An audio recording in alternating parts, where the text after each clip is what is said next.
नमस्कार। Technical analysis course के इस 5th एपिसोड में आपका स्वागत है। लास्ट एपिसोड में हमने कुछ अलग अलग पैटर्न्स के बारे में बात की थी और इस 5th एपिसोड के साथ हम अब अलग अलग पैटर्न्स को डिटेल में समझेंगे। तो हम शुरुआत करेंगे रिवर्सल पैटर्न से। रिवर्सल पैटर्न्स को आप रिवर्सल सिग्नल या फिर रिवर्सल इंडिकेटर्स भी कह सकते हो। तो रिवर्सल पैटर्न से हमें ये समझ में आता है कि जो ट्रेंड चल रहा है वो चेंज होने वाला है, यानी अगर बुलिश ट्रेंड चल रहा है तो बुलिश ट्रेंड चेंज होने वाला है, और अगर बियरिश ट्रेंड चल रहा है तो बियरिश ट्रेंड चेंज होने वाला है। तो रिवर्सल पैटर्न्स आपको बताते हैं कि ट्रेंड में चेंज होने वाला है। तो टेक्निकल एनालिसिस में रिवर्सल पैटर्न्स की तरह ही अलग अलग पैटर्न्स हैं जो आपको इंडिकेट करते हैं कि आगे क्या हो सकता है, और उनकी मदद से फिर आप ट्रेडिंग कर सकते हो। तो रिवर्सल पैटर्न्स में आज हम अम्ब्रेला लाइंस के बारे में बात करेंगे। अम्ब्रेला लाइंस कुछ इस तरह दिखती है, बिल्कुल अम्ब्रेला की तरह। अम्ब्रेला लाइंस की बॉडी छोटी होती है और उनकी लोअर शैडो काफी लंबी होती है, उन्हें अपर शैडो नहीं होती। एक और बात जो आपको ऑब्जर्व करनी चाहिए वो ये कि अम्ब्रेला लाइन की जो लोअर शैडो है वो उसकी बॉडी के 2 से 3 गुना ज्यादा होती है। अम्ब्रेला लाइंस में 2 तरह के पैटर्न्स होते हैं, हैमर और हैंगिंग मैन। अगर कोई अम्ब्रेला लाइन डाउन ट्रेंड के दौरान आती है तो उसे हैमर कहते हैं, और अगर कोई अम्ब्रेला लाइन अप ट्रेंड के दौरान आती है तो उसे हैंगिंग मैन कहते हैं। अम्ब्रेला लाइंस की खास बात यह है कि इनमें कलर मैटर नहीं करता कि वो ग्रीन कैंडल है या रेड कैंडल है। इसमें मेनली ये मैटर करता है कि वो अम्ब्रेला लाइन किस ट्रेंड के दौरान आई है। चलो तो शुरुआत करते हैं हैमर से और हैमर को डिटेल में समझते हैं। तो हैमर को आपको कैसे ढूंढना है? हैमर ढूंढने के 3-4 तरीके हैं। पहला है कि उस कैंडल की जो बॉडी है वो छोटी होनी चाहिए, उस कैंडल की जो अपर शैडो है वो नहीं होनी चाहिए या नहीं के बराबर होनी चाहिए। थर्ड थिंग है कि उस कैंडल की जो लोअर शैडो है वो उसकी बॉडी के 2 से 3 गुना ज्यादा लंबी होनी चाहिए, और फोर्थ वो कैंडल डाउन ट्रेंड में आनी चाहिए। अगर ये सारी कंडीशंस मिल जाती है तो उसे हम हैमर कहेंगे। हैमर में हैमर ग्रीन कलर की है या रेड कलर की ये ज्यादा मैटर नहीं करता, तो आपको बस हैमर देखनी है, उसका कलर नहीं। तो यहाँ स्क्रीन पर आप हैमर को देख सकते हो। ये हैमर डाउन ट्रेंड के दौरान आया है। देखो, हैमर में कैंडल का कलर तो मैटर नहीं करता है, लेकिन अगर वो कैंडल ग्रीन कैंडल है यानी बुलिश कैंडल है तो वो एक और अच्छी बात मानी जाती है। तो चलो देखते हैं कि हैमर से हमें क्या इंडिकेशन मिलता है और हैमर हमें क्या बताता है।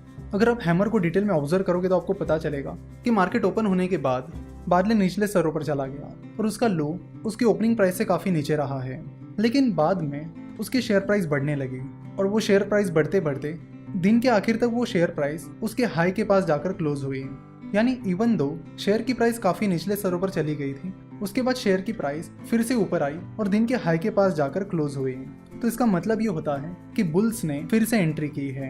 यानी अच्छी खासी शेयर प्राइस गिरने के बाद और अपने दिन के लो को टच करने के बाद बुल्स ने एंट्री की है, और फिर जाके शेयर की प्राइस बढ़ते बढ़ते दिन की हाई प्राइस के पास जाकर क्लोज हुई है।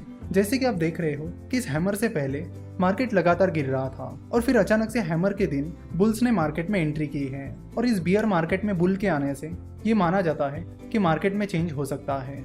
इसलिए हैमर को रिवर्सल पैटर्न कहा जाता है, क्योंकि हैमर आने के बाद शेयर की प्राइस के पैटर्न में चेंज आ सकता है, और यहाँ पर ट्रेडर्स बाइंग अपॉर्चुनिटीज ढूंढ सकते हैं। ट्रेडर्स यहाँ से एक्सपेक्ट कर सकते हैं कि हैमर के बाद बुल फिर से मार्केट में एंट्री कर सकते हैं, जिसके बाद शेयर प्राइस बढ़ सकती है। देखो, आपको हैमर के पैटर्न की तरह अलग अलग कैंडल्स दिख सकती है, जैसे कि आप यहाँ पर देख सकते हो, लेकिन ये हैमर नहीं हो सकती, क्योंकि इसमें हैमर की जो लोअर शैडो है वो उसकी बॉडी से 2 से 3 गुना बड़ी नहीं है। तो ये कंडीशन आप हमेशा याद रखिए कि हैमर की लोअर शैडो उसकी बॉडी से 2 से 3 गुना ज़्यादा बड़ी होती है। तो हैमर हमें क्या इंडिकेट करता है? हैमर हमें इंडिकेट करता है कि आप उस शेयर को खरीद सकते हो, आप मार्केट में पोजीशन ले सकते हो। जिस दिन आपको हैमर बनता हुआ दिख रहा है आप उस दिन भी मार्केट में एंट्री ले सकते हो और उस शेयर को खरीद सकते हो, लेकिन ये चीज़ रिस्की हो सकती है। साथ ही दूसरी चीज़ आप ये कर सकते हो कि जिस दिन हैमर फॉर्म हुआ है उसके अगले दिन आप उस शेयर को खरीद सकते हो। चाहे आप जिस दिन हैमर फॉर्म हुआ है उस दिन उस शेयर को खरीद रहे हो या फिर नेक्स्ट डे उस शेयर को खरीद रहे हो, तो दोनों भी वक्त आपको एक चीज़ का ध्यान रखना होगा कि आपको स्टॉप लॉस जरूर लगाना होगा, और वो स्टॉप लॉस आपका हैमर जिस दिन बना है उस दिन की जो लो प्राइस है वो रखना होगा। तो अगर आपको स्टॉप लॉस क्या होता है ये पता नहीं है तो आपको बता दूं कि स्टॉप लॉस आपके लॉस को लिमिट करने में हेल्प करता है। जैसे कि मान लीजिए आपने 100 रुपीज़ में कोई शेयर खरीद लिया है और आपने 98 रुपीज़ का स्टॉप लॉस लगा दिया है, तो जैसे ही शेयर प्राइस गिरने लगेगी और 98 रुपीज़ तक पहुंच जाएगी आपके शेयर्स ऑटोमेटिकली सेल हो जाएंगे। तो आगे चलकर अगर वो शेयर 98 रुपीज़ से भी नीचे चला जाता है तो भी आपको उससे फर्क नहीं पड़ेगा, क्योंकि आपके शेयर्स बिक चुके हैं और आपको 2 रुपए पर शेयर का लॉस हुआ है। तो स्टॉप लॉस आपको लॉसेस को लिमिट करने में हेल्प करता है, और ट्रेडिंग करते वक्त स्टॉप लॉस कंपलसरी होता है, आपको स्टॉप लॉस यूज करना ही करना है। मान लेते कि जिस दिन ये हैमर फॉर्म हुआ उस दिन की लो प्राइस 500 रुपीज थी, तो इसका मतलब है कि अब हैमर जिस दिन फॉर्म हुआ उस दिन उस शेयर को बाय कर रहे हो, या फिर उसके अगले दिन उस शेयर को बाय कर रहे हो, तो भी आपको जो स्टॉप लॉस है वो 500 रुपीज रखना होगा, जो कि हैमर जिस दिन फॉर्म हुआ उस दिन की लो प्राइस थी। तो ये हो गई हैमर की बात। हैमर ट्रेंड के बाद अब बुल ट्रेंड एक्सपेक्ट कर सकते हो और उस शेयर को खरीद सकते हो।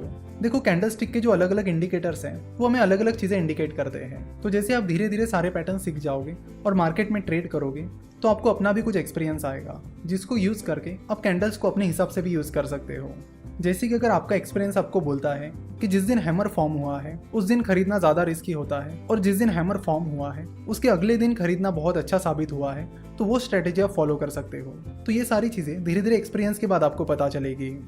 अब हैंगिंग मैन की बात करते हैं। हैंगिंग मैन अब ट्रेंड के दौरान आता है। दिखने में हैंगिंग मैन हैमर की तरह ही होता है, और हैंगिंग मैन में भी उस कैंडल का कलर कौन सा है ये मैटर नहीं करता। अगर आप सोच रहे हो कि हैंगिंग मैन और हैमर में कैंडल का कलर मैटर क्यों नहीं करता है, तो उसका जवाब है कि हैंगिंग मैन और हैमर, इनकी जो बॉडी होती है वो बहुत छोटी होती है। इसलिए अगर वो बॉडी ग्रीन भी है या फिर रेड भी है, तो भी उसका मतलब यही होता है कि उस पर्टिकुलर दिन शेयर की प्राइस उसके हाई प्राइस के पास जाकर क्लोज हुई है। चाहे वो ग्रीन कैंडल हो या रेड कैंडल, उसकी शेयर प्राइस उसके हाई प्राइस के पास जाकर ही क्लोज हुई है। इसलिए हैमर और हैंगिंग मैन दोनों में कैंडल के कलर को ज्यादा इंपॉर्टेंस नहीं दिया जाता। तो हैंगिंग मैन की कंडीशंस क्या क्या है?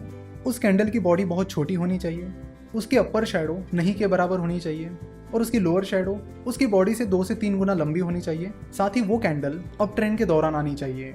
तो हैंगिंग मैन से हमें क्या पता चलता है?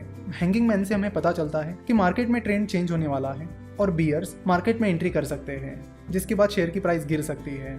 चलो तो हैंगिंग मैन की कैंडल को देखते हैं। जैसे कि हमें पता है हैंगिंग मैन अब ट्रेंड के दौरान आता है, यानी हैंगिंग मैन आने से पहले बुलिश मार्केट चल रहा है, जिसमें शेयर की प्राइस लगभग हर दिन बढ़ती जा रही है। और उस बुलिश ट्रेंड के बीच अगर हैंगिंग मैन आता है तो उससे हमें समझ में आता है कि बियर्स ने मार्केट में एंट्री कर ली है। क्योंकि जैसे कि आप हैंगिंग मैन कैंडल को देखकर समझ सकते हो कि हैंगिंग मैन कैंडल की लोअर शैडो बहुत लंबी है। इसका मतलब है कि उस दिन बियर्स ने मार्केट में एंट्री कर ली थी, शेयर प्राइस काफी गिरी थी, लेकिन बियर्स मार्केट में वो मोमेंटम बनाए नहीं रख पाए और दिन के आखिर तक शेयर प्राइस उसके हाई प्राइस के पास जाकर क्लोज हुई। तो यहाँ पर पॉइंट आउट करने वाली चीज ये है कि उस अप ट्रेंड के बीच ये हैंगिंग मैन आ गया जिस दिन शेयर की प्राइस काफी ज्यादा गिर गई थी, यानी बियर्स ने उस दिन एंट्री कर ली थी। तो हैंगिंग मैन के बाद उस स्टॉक में सेलिंग अपॉर्चुनिटीज मिलती है, यानी हैंगिंग मैन पैटर्न के बाद आप उस स्टॉक में शॉर्ट सेलिंग कर सकते हो। अब ये शॉर्ट सेलिंग क्या होती है और कैसे काम करती है? सो जब आपको लगता है कि कोई स्टॉक गिर सकता है, तब आप उसमें शॉर्ट सेलिंग करके प्रॉफिट कमा सकते हो। शॉर्ट सेलिंग में जब शेयर की प्राइस गिरती है तब आपको प्रॉफिट होता है। नॉर्मली हम देखते हैं कि जब आप शेयर खरीदते हो और उसे ऊंची प्राइस पर बेचते हो तब आपको प्रॉफिट होता है, लेकिन शॉर्ट सेलिंग में उसके उल्टा होता है, यानी जब शेयर की प्राइस गिरेगी तब आपको प्रॉफिट होगा। तो हैंगिंग मैन पैटर्न के बाद शॉर्ट सेलिंग की अपॉर्चुनिटीज तैयार होती है, क्योंकि हैंगिंग मैन पैटर्न ये इंडिकेट करता है कि वहां से आगे शेयर प्राइस गिर सकती है। तो जब हैंगिंग पैटर्न फॉर्म होता है तो उस दिन आप उस स्टॉक में शॉर्ट पोजीशन ले सकते हो, या फिर आप उसके अगले दिन शॉर्ट पोजीशन ले सकते हो। अगेन स्टॉप लॉस लगाना कंपलसरी है, और हैंगिंग मैन पैटर्न के बाद जो आप शॉर्ट पोजीशन लोगे उसमें आपका स्टॉप लॉस जिस दिन हैंगिंग मैन पैटर्न फॉर्म हुआ है उस दिन की हाई प्राइस रहेगी।